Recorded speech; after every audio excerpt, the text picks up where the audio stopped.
예수께서 바다 건너편 거라사인의 지방에 이르러 배에서 나오심에 곧 더러운 귀신 들린 사람이 무덤 사이에서 나와 예수를 만나니라.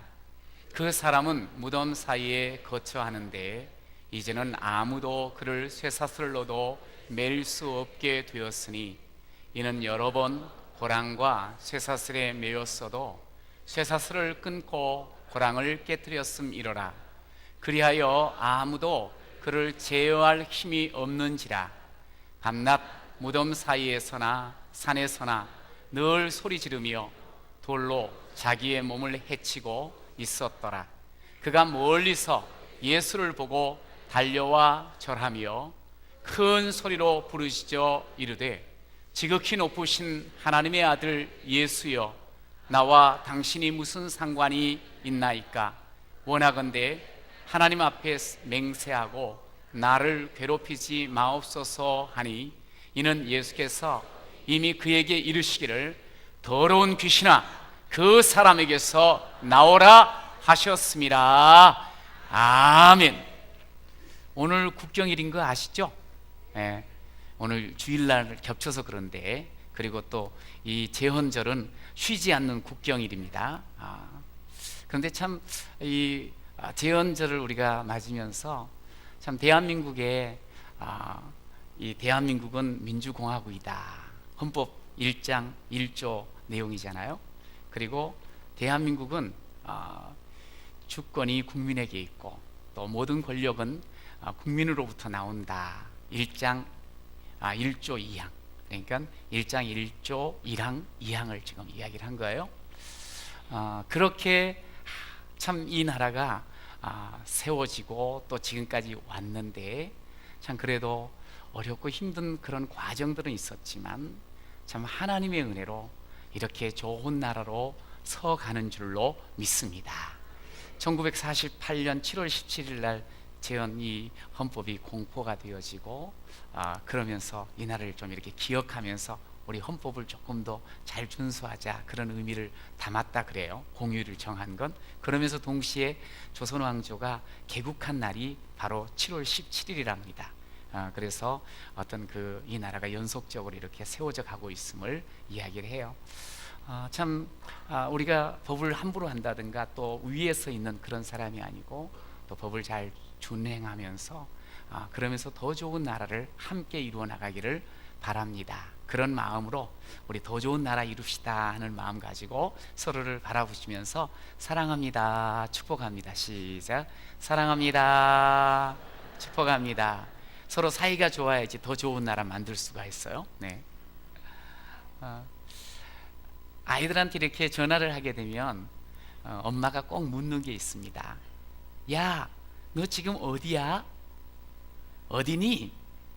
그러면서 또 연이어서 하는 말이 있죠. 뭐 하고 있어? 궁금해요. 우리 아들이 우리 딸이 뭘 하고 있고 어디에 있는지. 그럼 이제 애가 전화를 딱 받아서 하는 대답 소리를 듣는 거예요. 엄마, 친구, 너 PC방에 있는 거 아니야? 그럼 애가 화들짝 놀라가지고, 어떻게 우리 엄마는 귀신이다, 귀신.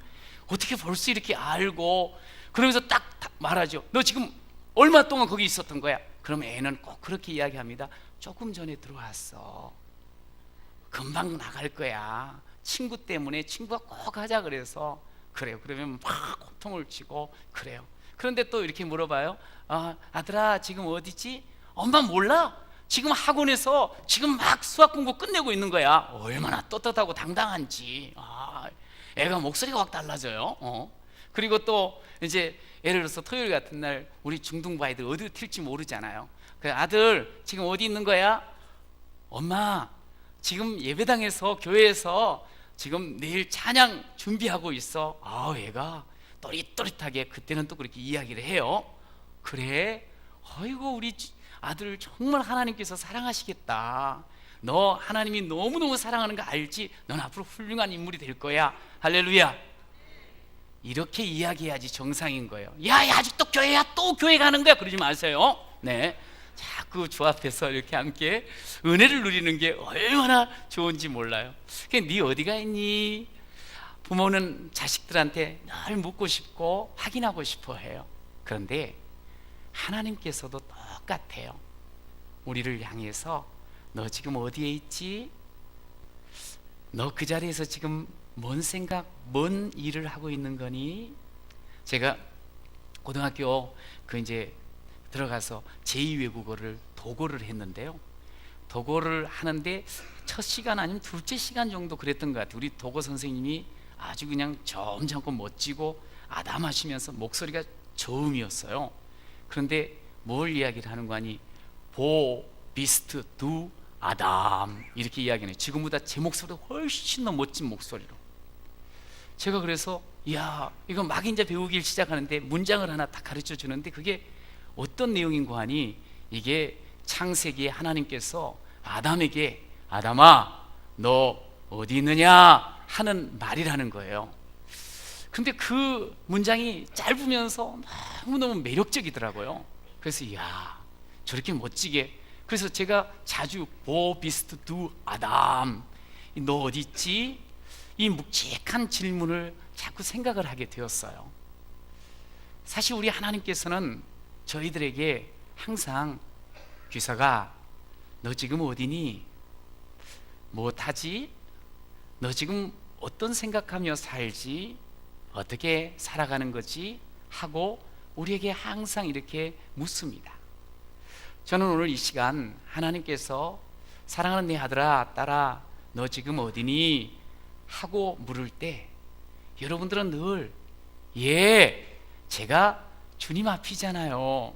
주님 제 손 붙잡아 주셔서 감사해요. 그렇게 고백하며 매일처럼 살아가는 귀한 자가 되시기를 간절히 축복합니다. 오늘 본문에 보면 주님께서요 이렇게 또다시 물어봐요. 첫 번째 따라해 보세요. 아직 어둠 속이냐? 시작. 아직 어둠 속이냐? 어디 있냐? 아직 어둠 속에 있니? 예수님께서 앞장을 보면 35절에 제자들에게 이렇게 이야기합니다. 우리 바다 건너편으로 가자 하고 제자들을 재촉하시며 배를 타셨어요. 그 밤에 배가 큰 풍랑을 만나 광풍을 만나 죽을 고비가 있었지요. 근데 잘 넘겼어요. 그리고 나서 건너편 도달한 곳이 거라사 지방이었어요. 이 거라사는 소위 이 갈릴리 호수 바다 주변의 데가볼리라고 하는 지역의 한 도시 이름이에요. 거라사. 오늘 이제 성경을 통해서 확인하는 것처럼 뒤에 보면은 거기는 돼지들을 사육하는 그런 곳이었어요. 이 말은 유대인들은 돼지고기 먹지도 않고 돼지를 부정한 동물로 취급하며 기르지도 않습니다. 다시 말해서 이 거라사는 주로 이방인들이 유대인들이 아닌 이방인들이 사는 거주 지역이었어요. 그런데 그러면 기대가 되는 거 아니에요? 우리 예수님이 거라사 이방 지방의 최고의 지도자를 만나러 가시는가? 그런데요, 예수님께서 찾아간 곳은 무덤 사이에서 방황하고 무덤 사이에서 사람처럼 보이지 않는 그런 모습을 하고 소리를 지르고 자신을 스스로 해하는 한 사람을 찾아가셨어요. 건너편으로 가자. 그 건너편으로 가자고 계획하여 가셨던 그 걸음이 도달한 곳은 사람 같지 않는 한 사람을 만나러 가셨다는 것을 우리가 보게 돼요. 저는요, 주님의 행적을 살피면서 늘 힘이 나고 소망이 넘치는 것이 있어요. 이유는 뭐냐면 형편없는 것 같은데, 저 인생은 버려진 인생인데, 저 인생은 관심도 사람이 갖지도 않는데, 저 인생은 저렇게 그냥 죽어갈 수 있는 인생인데 바로 그 사람을 주님은 찾아가신다는 거예요. 할렐루야. 여러분, 이게 우리의 참 큰 소망 아니겠어요? 여러분, 저는 하나님께서 그렇게 보내신 예수님 나까지 찾아오심을 감사합니다. 할렐루야. 하나님께서 보내신 예수 그리스도가 이 천하고 그리고 버림받은 것 같은 사람 노릇하지 못하는 이 인생을 찾아오셨다는 것, 오늘 우리에게 커다란 소망이요 커다란 은혜인 줄로 믿으시기 바랍니다. 자, 보세요. 이 사람은 무덤 사이에서 거니는 사람이, 아니 무덤 사이에서 거하는 사람이라고 성경은 이야기를 해요. 3절에 이 사람, 그 사람은 무덤 사이에 거처한다. 원래 집이 있었겠지요. 그런데 집을 뛰쳐나온 사람이에요. 이제 가족들과 함께 정상적인 삶을 그냥 버린 사람이에요. 그리고 나서 오늘 이 무덤 가운데 이 죽음의 경계선이 느껴지는 그 무덤 가운데 거했어요. 살기를 완전히 그냥 포기해버렸어요. 정상적인 삶을 이제는 던져버렸어요. 호흡은 합니다만, 움직이긴 합니다만 죽은 사람이나 다를 바가 없었습니다. 여러분, 참 이 무덤 가운데 이 칙칙하고 어둠 속에 갇혀있는 모습을 한번 보세요. 어떤 분은 먼저 사랑하는 이를 떠나보내놓고 5년이 지났는데, 7년이 지났는데, 10년이 지났는데 아직도 그 죽음의 슬픔 속에 갇혀가지고 매일처럼 울고 매일처럼 커튼 닫아놓고 방에 앉아있는 그런 모습으로 살아가는 이들도 있어요. 어둠 속에 거하는 거지요. 죽음을 떨쳐버리지 못한 모습이에요. 너무 사랑해서 그럴까요? 사랑하는 이가 아마 천국에서 보면 너 왜 그렇게 살고 있어? 하고 안타까워하는 모습으로 사는 이도 있어요. 여러분, 오늘 또 보니까 이 무덤 사이에 거처하는 이 사람은요, 광기가 가득 차 있어요. 처음에 사람들이 이 사람이 너무 길길이 날뛰니까 쇠고랑으로도 채워보기도 하고 여러 가지 쇠사슬로도 묶어도 보고 좀 조용히 얌전하게 있게 하려고 했었어요. 근데 그걸 끊는 거예요. 그리고 던져버리면서 온갖 소리를 지르며 온갖 그렇게 그냥 날뛰는 그런 모습을 보였어요. 광기에 가득 차버렸어요. 성경은 귀신 들려서 그렇다, 그것도 군대 귀신 들려서 그렇다고 이야기를 해요. 여러분, 그런데요, 우리 지금 내 모습을 봐도 어떨 때는 보면은 우리가 소위 분기에 가득 차가지고, 소위 분기 탱천해가지고 조그만 어려운 좀 문제를 만나게 된다든가 조금 나한테 기분 나쁘게 하면 그냥 들이받아 버리고, 사람이 누가 제어하지 못할 그런 분노를 막 표출하는 그런 모습들로 살아가는 이들도 있어요. 어떤 이는 과거의 상처가 그를 그냥 너무 힘들게 하다 보니까 그것으로 인해서 세상 살아가는데 걸핏하면 화내고 분노하고 그러면서 쓰러지는 그런 사람도 있어요. 어떤 이는 아들을 보면서 아이고 저놈 저렇게 살면 안 되는데, 그렇게 해서 그렇게 눈물 흘리고 그러는데도 못 말려 계속적으로 그 중독의 자리에서 헤어나오지는 못하고 그 중독기에 사로잡혀서 살아가는 그런 사람도 있어요. 안 되네, 내 힘으로는 안 되네, 누구도 못 말리겠네 하는 그런 자녀도 있을 수 있고, 그런 삶을 살아가는 사람이 있어요.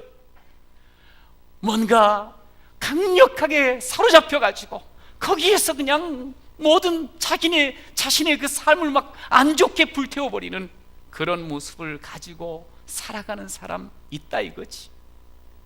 그러면서 이 사람들의 특징은 뭐냐면 그냥 포기하는 거예요. 스스로를 자해하고 그러면서 살고 싶지 않다는 거지. 여러분, 그러면서 분노 속에서, 그리고 실패 속에서, 상처 속에서 그냥 쓰러져 버리고 스스로 포기하려고 하는 그런 모습들, 어찌 보면 이 무덤 사이에서 사람 같지 않아 보이는 이 사람의 모습을 통해서 보여지는 우리의 자화상이 될 수도 있습니다. 여러분, 성경에 보면 죄와 허물로 죽은 우리라 그랬어요. 그런 우리는요, 하나님을 떠나버렸고 세상 가운데도 소망 없는 인생이라고 말씀을 하고 있어요. 여러분, 우리가 하나님을 떠나게 되어지면 우리는 비참할 수밖에 없어요. 하나님을 놓쳐버리고 하나님을 잊어버리면 우리는 정말 처참할 수밖에 없는 것을 오늘 우리는 알 수가 있어요. 주님을 모르는 자, 주님을 떠난 자, 뭔가 기운에 사로잡히고 스스로를 포기하고 나는 아무것도 아니라고 자포자기하고 그러면서 죽음의 그림자 가운데 꽉 눌려있는 그런 삶 사는 모습을 우리가 보게 돼요. 힘이 듭니까? 내 삶을 살아가면서 무엇 때문에 그렇게 어둠 속에 거하십니까? 무엇에 그렇게 절절 끌려다닙니까? 매여서. 그리고 왜 그렇게 죽음의 그림자에서 벗어나지 못하던가요? 무엇이 널 죽게 만들었느냐? 무엇이 다 끝났다고 하느냐? 너도 다른 사람처럼 날 원망하며 모두 포기하려 하느냐? 무엇이 널 무릎 꿇게 하느냐? 무엇이 널 울게 하느냐? 모두가 길이 없다, 그래 끝났다 하느냐 이 말이야. 걸어오라,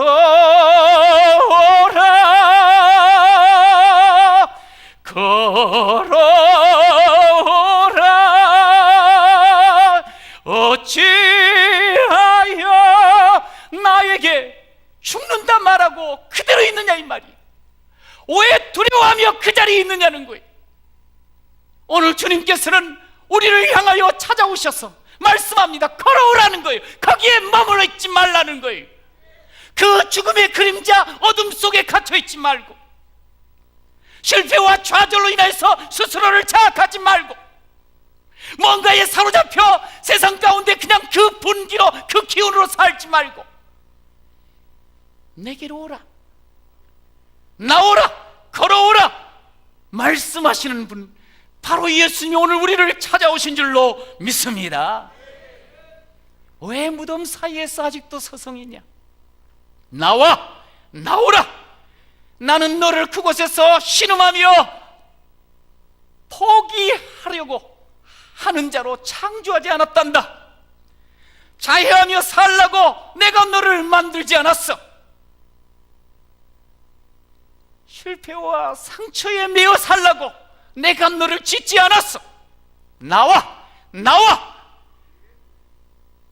네가 그 속에 있는 한 너는 끊임없이 불안할 수밖에 없고 너는 힘들 수밖에 없단다. 힘내라, 나와라. 내 앞으로 나오기만 하면 너의 모든 문제는, 그 어둠에 그 갇혀있는 그 모습은 이제는 새로워지고 그러면서 새로운 길이 열리리라. 할렐루야.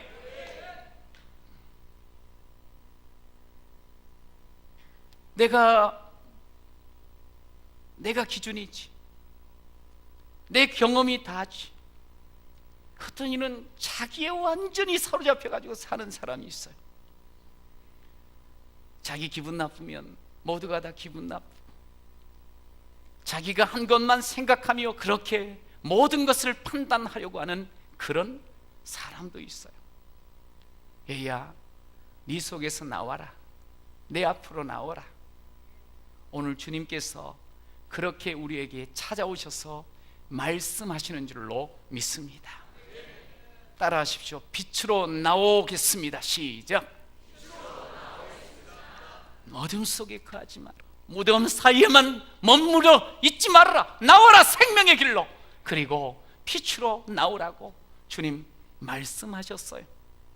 오늘 이 사람의 소망은 다른 것 아닌데 예수를 만나고 예수를 보고 달려나가는 그 걸음 가운데 새로운 길이 열리는 줄로 믿으시기 바랍니다. 우리 교회에서 어제부터 영아부, 그리고 유아부, 유치부, 성경학교가 시작이 되었어요. 제가 이제 어제 유아부, 유치부, 성경학교 개강 예배를 가서 드리고요. 그리고 또 영아부에 가서는 개회하는데 기도하면서 함께 이렇게 축복하는 시간을 가졌어요. 그런데 제가 그곳에 가서 아이들을 이렇게 보는데 다 미취학 아이들이거든요. 아주 꼬마 아이들이죠. 어린 아이들이죠. 그런데 너무너무 이쁜 거예요. 어쩜 그렇게 이뻐요? 여러분 애들 이쁘죠? 그래서 제가 속으로 생각해, 혹시 나도 이제 손주 볼 나이가 됐나? 아직은 멀었는데 뭐 이러면서. 근데 얘가 너무너무 애들이 이쁜 거예요. 그래서 저 어린 아이들을 제가 거기서 그렇게 말씀을 함께 나눴어요. 사랑하는 귀한 이 아이들, 예수만 만나면, 예수님만 만나면, 그리고 그 예수님을 모시고 살기만 하면 더 아름다워지고 더 위대해질 줄로 믿습니다. 예수 만나면 그거보다 그게 최고지, 최고. 어릴 적부터 나이가 어리든 나이가 많든, 혹시 몸이 안 좋든 건강하든, 많이 가졌던 그렇지 않든, 많이 배웠던 그렇지 않든, 높은 자리에 있던 그렇지 않든, 누구든지 주님께 나와서 찾아오신 주님을 만나기만 하면 그에게 새로운 생명의 길이 열릴 줄로 믿습니다. 주님이요, 우리에게 생명으로 찾아오셨어요. 주님이요, 우리에게 진리로 찾아오셨어요. 주님이요, 우리에게 회복으로, 온전함으로 찾아오신 줄로 믿습니다. 그분을 만나시면요, 우리가 아무리 커다란 질병 가운데 놓여있다 할지라도 회복될 줄로 믿습니다. 여러분, 아무리 커다란 실패 속에 신음할지라도 다시 일어나는 은혜를 반드시 경험하게 될 줄로 믿습니다. 주님은 광풍을 잔잔케 하시는 분이세요. 우리의 문제가 어떻든 간에 주님께서는 그것을 해결하는 전능자이시오, 그리고 생명이신 줄로 믿습니다. 사람은 종종 내 환경이 너무 어렵고 내가 자꾸만 힘들어지고 안 되어지면 나는 참 쓸모없는 것 아니야? 나는 왜 이렇게 참 불행할까? 나는 가치가 참 없는 것 같고 누구한테도 도움이 안 되는 것 같아. 그러면서 자기를 포기하려고 할 때가 있어요. 어둠에 거하는 증상이지요. 여러분, 그런데 우리 주님은요, 나는 이제 쓰레기 같아, 그런 우리에게 말씀을 하셔요. 아니란다. 너는 결코 쓰레기가 아니야. 에베소서 2장에 보면 우리는, 저나 여러분은 하나님이 만드신 바라 그리스도 예수 안에서 선한 일을 위하여 지으심을 받았다. 할렐루야. 하나님이 저와 여러분을 손수 선한 일을 하도록, 앞으로 더 복된 삶으로 많은 사람들한테 영향을 주도록 지어주신 줄로 믿습니다. 우리는 하나님이 지으신 하나님의 걸작 인생인 줄로 믿으시기 바랍니다. 이렇게 한번 고백하십시다. 하나님, 저를 걸작 인생으로 빚어주셔서 감사합니다. 시작. 하나님, 저를 걸작 인생으로 빚어주셔서 감사합니다. 여러분, 오늘 이 무덤가에서 사람 같지 않고 스스로를 해하면서 광기에 사로잡힌, 귀신에 사로잡힌 인생조차도 아유 가치 없다. 그 동네 사람들도 조금 노력하다가 아이 포기했다. 이제 관심 끊자. 너는 이제 끝났어. 했던 인생이지만 주님은 그 사람 너무너무 소중하게 여기시고 죽음을 뚫고 광풍을 헤치고 풍랑을 헤치고 찾아오셨어요. 이게 주님의 발걸음이에요. 그를 온전하게 하기 위해서 오늘 성경 뒤를 읽어보니 무려 2,000마리의 돼지를 희생시키면서까지 그를 온전케 하셨어요. 이게 하나님께서 우리를 향한 마음이요 사랑인 줄로 믿습니다. 그렇습니다. 예수님께서 저를 위해서 오셨어요. 형편없는 인생이지요. 병들어서 그저 죽을 것 같은 그런 소망 없는 인생이지요.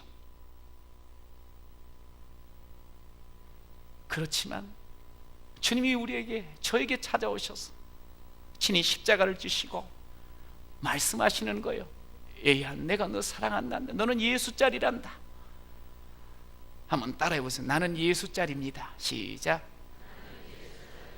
얼마요? 하고 물어보면 값을 어떻게 매길 수 있겠습니까만 저는 예수 목숨값으로 살아난 사람입니다. 할렐루야. 그토록 귀한 존재 아니요, 그토록 가치 있는 자 아닙니까? 주님이 그런 저와 여러분을 찾아오신 거예요. 여러분, 주님이 오신 이유는 딱 한 가지예요. 인자가 온 것은 잃어버린 자를 찾아 구원하러 오셨다고 말씀하셨습니다. 저와 여러분이 지금 힘이 들고 지금 혹 어둠 가운데 거하는 것처럼 느껴집니까? 아니면 오직 성공만을 바라보면서 그 기운에 사로잡혀서 사람도 보이지 아니하고 그냥 앞만 달려가고 있습니까? 어떠한 삶, 아니면 분노 속에서 누가 한번 걸려봐라 그런 마음을 가지고 혹 살고 있지는 않습니까? 그러나 어떤 상태에 있든 간에 주님은 우리를 찾아오셔서 주여 나를 잡아주시옵소서 하고 나가 엎드려 경배하기만 하면 주께서는 우리를 구원하여 주실 줄로 믿습니다. 천하보다 귀한 가치를 가진 귀한 여러분들을 주님은 찾아오셔서 다시 일으켜 주시고, 오늘 본문에 보니 이 사람의 옷을 새 옷을 입혀 주시고 온전케 하여 이제 집으로 가라고 그렇게 삶의 자리로 인도해 주시는 것을 볼 수가 있어요. 여러분, 지금 어디에 지금 머물고 계십니까? 아직도 쾌락과 오락을 얻으려고 찾으려고 혹 그런 자리를 찾고 거기에 머무르고 있습니까? 아니면 오직 소유, 돈, 그것이 내 인생을 가장 복되게 할 것이라 생각하며 그곳을 쫓아다니며 그 자리에 서 있습니까? 여러분, 우리는 압니다. 그렇게 세상 것 쫓아가며 그 자리에 서 있으면 결국 허무요 멸망밖에 기다리는 것이 없습니다. 거기서 나와야 돼요. 그리고 주님 찾아오심을 환영하며 그분을 맞아들이고 이제 그분에게 모든 짐 맡기는 그런 여러분이 되시기를 간절히 축원합니다. 지난달 함께 읽자고 추천한 책이 Why Jesus입니다. 제가 2부 때 무슨 책이에요? 하고 물어봤더니 아무도 대답을 안 하는 거예요. 지금도 대답을 안 할 것 같아서 미리 답을 알려준 거예요. 제가 착한 사람이에요. 네. 그런데 그 책을 쓴 분이 베이직 교회의 조정민 목사님이시거든요. 근데 이분이 간증을 하면서 그런 이야기를 하는 거예요. 자기는 원래 모태 불교 신자래. 또 모태 신앙, 우리 그냥 모태 신앙인데 모태 불교 신자예요. 그런데 늘 이제 열심히 최선을 다해서 살아왔던 사람이죠. 그래서 기자로서 성공하고 또 앵커로서도 이름을 나름대로 날리고 있었던 그때. 근데 이제 새벽에 이렇게 와보는데 이제 늘 술에 쪄들어 있었다 그러더라고요. 그런데 원데 아내가 새벽녘에 어디를 나가는 거예요.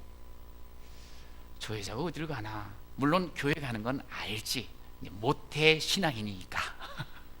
그런데 어떤 교회를 가는가 궁금해갖고 뒤를 밟은 거야. 그래 갔더니 이제 설교가 끝나고 아마 불을 꺼놓고 기도를 하고 있었던 것 같아요. 갔더니 소리가 여기저기서 그냥 왕왕왕왕 거리는데 이게 도대체 뭐냐. 갑자기 기자 정신이 그냥 탁 튀어나오더니 이 교회 혹시 이단 아니야? 사입이 아니야? 이상한 교회 아니야? 그러면서 안 되겠다, 아내가 이런 교회를 다녔구나, 이걸 내가 찾아 한번 알아봐야 되겠다 해가지고 아내와 함께 그 교회를 파헤치기 위해서 다니기를 시작했답니다. 근데 이제 3일째, 그것도 이제 새벽에 3일째를 이렇게 갔는데 찬양을 하는 가운데 예수님께서 우리의 짐을 다 져주신다, 하나님이 짐을 져주신다, 내 짐을 져주신다는 그런 내용의 찬양을 이렇게 부르게 되는데, 그 소리를 들으면서 그냥 갑자기 눈물이 흐르더라는 거예요. 자기는 거의 울지 않은 사람인데, 기자들은 잘 안 운다고, 보이긴 이야기 안 운다고. 근데 갑자기 눈물이 막 쏟아지는 거야. 그게 뭐냐면, 자기 아버지께서 어릴 적에 돌아가셨는데, 그 돌아가시고 난 뒤에 자기가 가정을 이끌어 가야 된다는 그런 책임감, 가정을 일으켜 세워야 되겠다는 그런 생각, 그리고 또 결혼을 하고 난 뒤에도 계속적으로 그 가정을 잘 이끌어 가야 된다는 그런 그 무거운 짐에 자신이 지금까지 눌려서 살아왔다는 것이 갑자기 느껴지면서, 그 짐을 주님께서 져주신다고 생각을 하니까 옛날 같으면 믿겨지지 않을 텐데, 그게 갑자기 믿어지면서 마음에 평안이 오며 눈물이 계속 흐르더라는 거지. 하나님이 내 짐을 져주시는구나. 예수님께서 수고하고 무거운 짐진 자들아 다 내게로 오라, 진짜로 내 짐을 져주시는 거야. 이것이 믿어지면서 그의 인생이 확 바뀌어지게 된 거예요. 그래서 25년 동안 기자 생활하고 앵커 생활하며 그러다가 이제 자회사의 사장이 되었었던 자리까지 있는데, 그것을 사직하고 자기 짐을 져주신 예수님을 좀 더 알고 싶고, 그래서 알아서 또 많은 사람들한테, 짐지고 살아가는 가련한 인생들한테 알려주고 싶어서 신학교를 가기로 결정을 했습니다. 그런데 정작 그토록 교회 가자고 했던 모태신앙 아내가 막상 신학교를 간다고 사직서를 낸다 하여 딱 이야기를 하니까 뭐라 그랬겠어요? 그러지 말라고. 자기는 정말 딱 말씀을 듣는데, 내 인생의 모든 짐을 지시는구나 믿겨지면서 딱 그렇게 된 거야. 그런데 정작 아내는 모태신앙이면서 여태까지 그렇게 교회를 많이 다니고 그렇게 먼 일을 많이 해놓고, 막상 이제 남편이 여태까지는 돈을 다 벌어다 줬잖아요.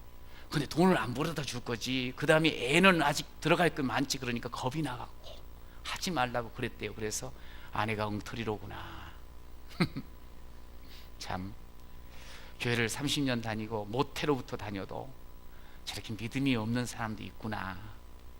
그러면서 이제 같이 기도를 하다 보니까 같이 이제 온전히 하나님께 모든 것 맡기게 되었습니다 하는 그런 내용으로 간증을 했어요. 여러분, 우리가 신앙생활을 오래 했다고 하면서 참 교회 많이 다녔지, 그리고 나름대로 봉사도 했지. 근데 정작 내 무거운 짐, 내 삶의 어둠이 찾아올 때 그것을 맡기지 못하고 내가 스스로 해결해 보려고 애를 쓰다가 내가 아무것도 아니구나 하고 꽈당 넘어지고 그냥 절망해버리는 그런 우리 없어요? 여러분, 예수님은 우리의 짐을 지시는 분인 줄로 믿습니다. 고백하십시오. 주여 내 짐을 져주심을 믿습니다. 시작. 주여 내 짐을 져주심을 믿습니다. 여러분의 자녀의 모든 그 아픔들, 그것도 주님께서 맡기면 져주실 줄로 믿습니다. 우리의 모든 앞으로의 삶, 미래도 하나님께서 져주실 줄로 믿습니다. 내가 스스로 무언가 하려고 하지 마십시오. 오늘 이 절박한 사람, 아니 사는 것 같이 살지 않았던 사람, 예수께 달려가 엎드려 경배할 때 주님은 그를 다시 일으켜 세우시고 그에게 새 옷을 입히시고 온전케 하신 능력의 주님이신 줄로 믿습니다. 우리 주님이 그런 분이에요. 여러분, 주님께 모든 것 좀 맡기십시오. 주님 앞에 좀 나오십시오. 주님의 빛 앞에 우리 어둡고 침침하고 더럽고 추한 것들을 드러내시고 고침받고 새로워지는 귀한 성도가 되시기를 간절히 축원합니다. 주님은 오늘 나를 찾아오셨어. 나은 사람을 위해서 하늘 보좌를 버리시고 이곳 나에게 찾아오실 때 십자가를 지시면서까지, 자신의 생명을 주시면서까지 우리를 찾아오셨어요. 그분은 광풍을 잔잔케 하시고 모든 만물을 다스리시는 전능자인 줄로 믿습니다. 그분께 나와야 돼요. 그분께 맡겨야 돼요. 그래야지 우리 인생에 소망이 있습니다. 저는요, 그저께 우리 성도 중에 한 분 세례를 베풀고 왔거든요. 거의 90이 되신 어르신인데 병으로 인해서 거동이 불편하신 분이에요. 참 가서 말씀을 이렇게 잠시 나누면서 확인을 해보니까 참 예수님을 믿는 그런 귀한 믿음을 고백했어요. 너무너무 귀하더라고요. 그러면서 제가 느껴지는 게 뭔 줄 아세요? 야, 우리 하나님은 90이 다 되셨잖아요. 그야말로 거동도 잘 할 수 없는 그런 병약한 몸이잖아요. 그런데도요, 그를 사랑하셔서 그에게 믿음의 고백을 듣고 싶어 하시고, 그에게 너는 내 아들이야, 너는 천국 백성이야, 너는 영원한 생명을 얻은 자야 말씀하신 분이 우리 하나님이십니다. 할렐루야. 그렇습니다. 그 하나님이 지금 우리를 붙잡고 가시는 거예요. 여러분, 어디에 서 계시렵니까? 다른 것 아니지요. 주님, 저 여기 있습니다. 제 손 잡아주세요. 아무리 어두워도 저는 주님 손만 잡으면 조금도 두렵지 않습니다. 아무리 실패의 깊은 구덩이라 할지라도 주님 앞에 서서 손 내밀기만 하면 다시 나오게 될 줄로 믿습니다. 주님, 내 마음속에 성공에 대한 욕망이 있고 그래도 주님 붙잡기만 하면 제대로 된 성공을 주님께서 이끌어 주실 줄로 믿습니다. 주님, 내 손 잡아주세요. 주님, 나를 이끌어 주세요. 난 주님 앞에 서 있습니다. 이 고백 속에 하나님의 영광을 드러내고 하나님이 나를 그토록 찾아오셔서 변화시킨 그 아름다운 간증들을 나누면서 살아가는 그런 존귀한 하나님의 아들, 딸 되시기를 축원합니다.